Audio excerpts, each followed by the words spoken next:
Holy shit, I love Evangelion.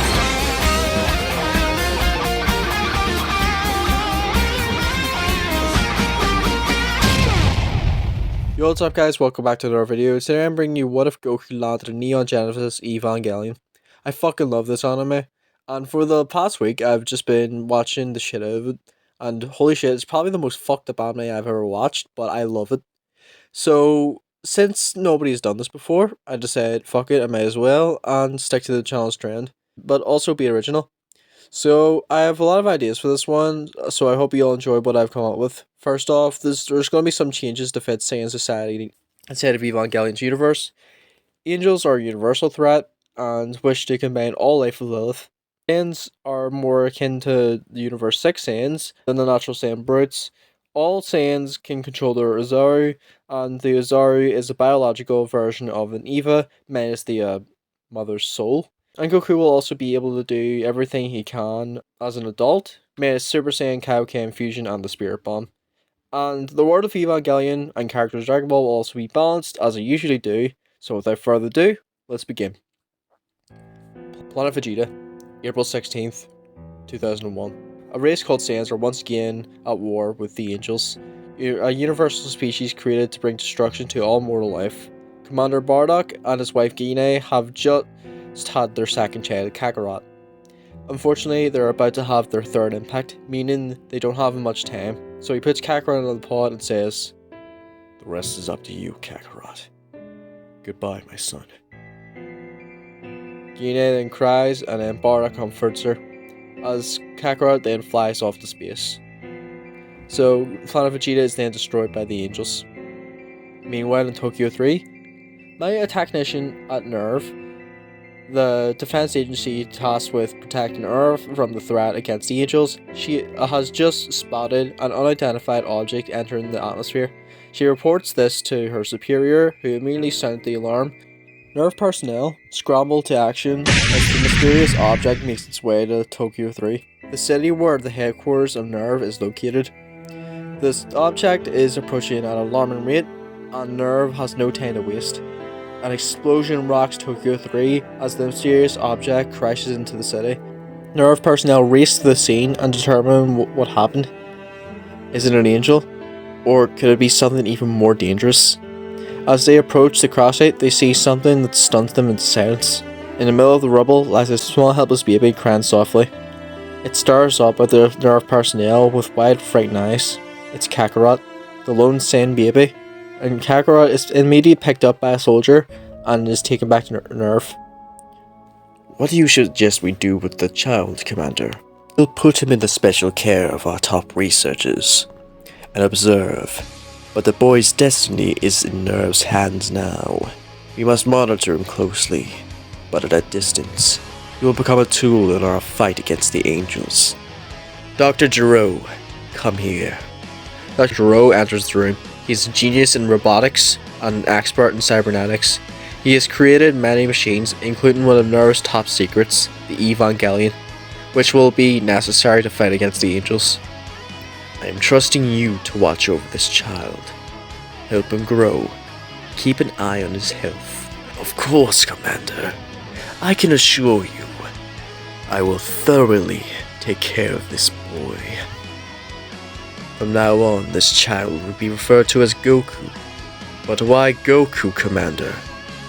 In Chinese mythology, a monkey deity named Sun Wukong fell from the heavens.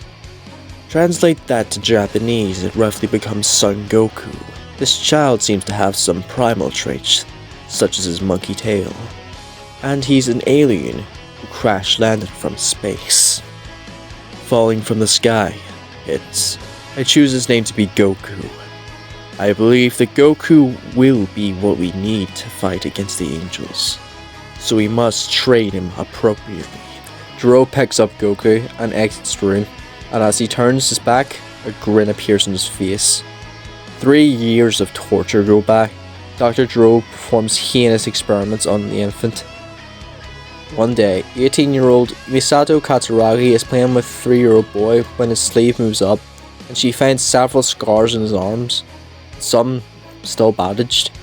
She gasps and immediately asks Goku what happened.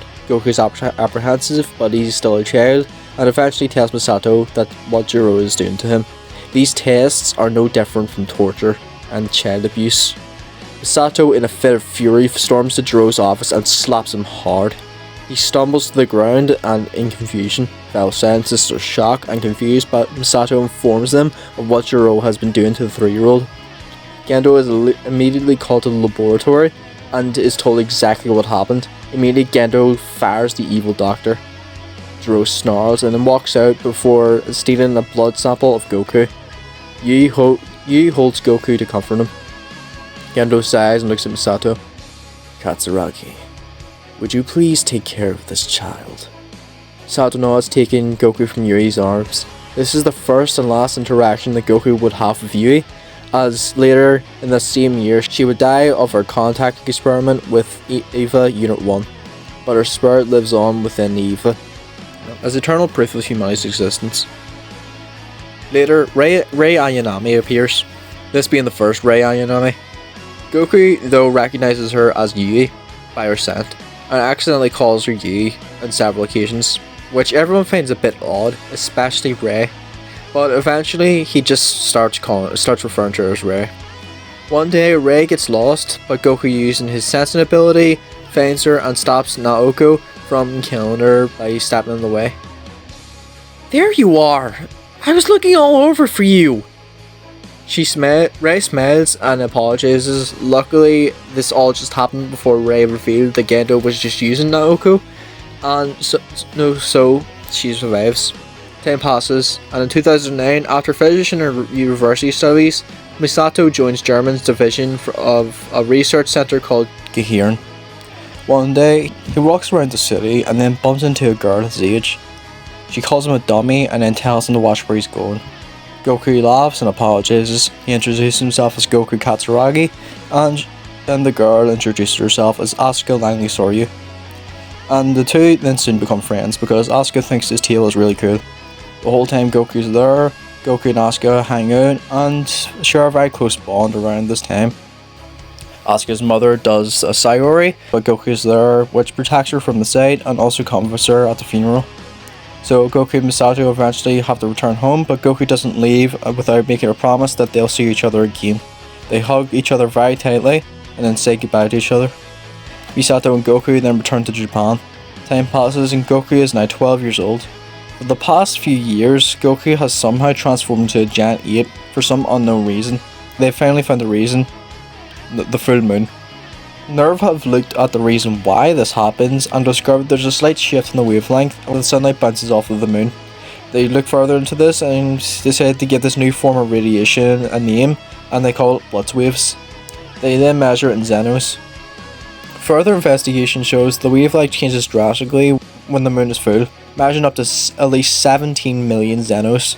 And once 17 million Zenos are absorbed into Goku's retina, it causes a biochemical reaction which makes Goku transform into a giant ape.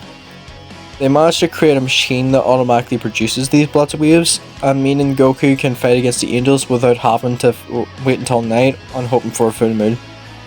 2 years later, Goku joins junior high school. Due to his great form and his personality, he would become a pretty popular student. Goku would make friends in Toji Suzuhara, Kensuke Aida, and most of the class due to him being a class clown but also a genuinely nice guy. Remember, Goku's grown up with a mother, so he wouldn't go around, patting girls' pussies.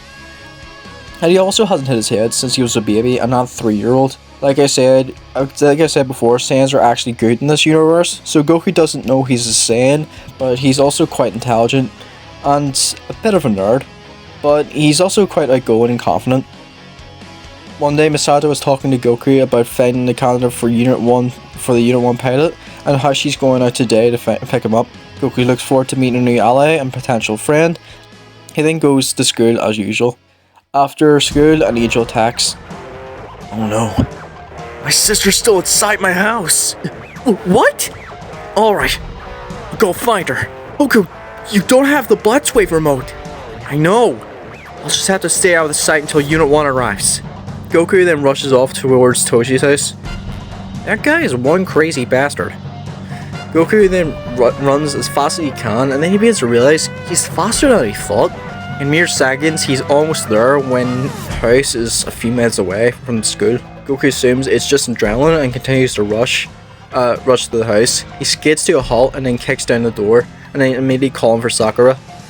She steps out and notices Toji's friend, and Goku immediately picks her up and rushes out of the house. She begins to freak out and thinks Goku's trying to kidnap her, but Goku explains the situation.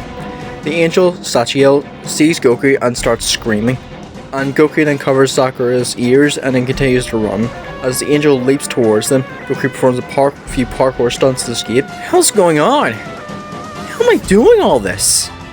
Goku then suddenly senses danger and then jumps a whopping 20 feet into the air before backflipping onto a building.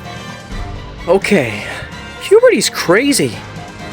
Goku continues to evade constant attacks from Sachiel while it's holding Sakura, and then he finally takes cover.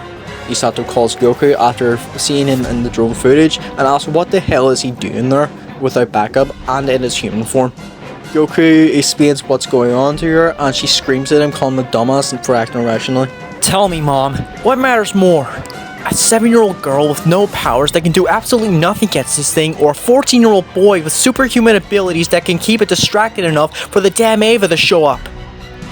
I know you're worried about me, but right now Sakura's safety is my top priority. You can grant me later. Ritsuko smiles a little and says to Misato that the kid has some balls. Misato facepalms but chuckles a little and says that Goku gets hurt, he's grounded. Thanks for the motivation. What's Rei's status? Misato sighs and tells Goku that Rei is out of commission. Goku is shocked to hear this, but then asks about Unit 1's pilot. She then tells him that Shinji isn't confident enough to get into the Eva. Goku sighs and asks to speak with him. She hesitantly gives the phone to Shinji. Hello? This is Zakari. Hey, Katsuragi here. I know what you're thinking now, alright? You're worried that you'll mess up by being a liability, but I'll tell you that you don't need to worry. If you don't get into this Eva, that's fine. But we really need you. It doesn't matter if you don't do well, it's your first time. But right now, a little girl is in danger. I can only keep this angel distracted for so long. You need to act now, Shinji. For your sake and everyone else's. I'll do it. I'll get in the Eva. That's what I like to hear. Now let's kick ass. Shinji smiles and then gets into the Eva. Meanwhile, Goku has gotten Sakura to safety and is currently in a game of cat and mouse with Sachiel. Suddenly the angel jumps and is about to land on top of Goku, but then he puts his hands up instinctively. A beam of energy shoots out, hitting the angel's core. The angel then flies backwards and Goku stares at his hands, which are still smoking, in shock and confusion. But Goku doesn't have time to question it, as the angel is getting back up. Goku immediately takes cover again, and just then, Unit 1 arrives on the battlefield and takes a step forward. And that's where I'm going to leave off for now. What do you think of this part? And what do you think will happen next? Comment your suggestions below, and don't forget to like and subscribe and click the notification bell so you never miss another video. Thank you all for watching, and I'll see you all in the next video. Peace, you guys.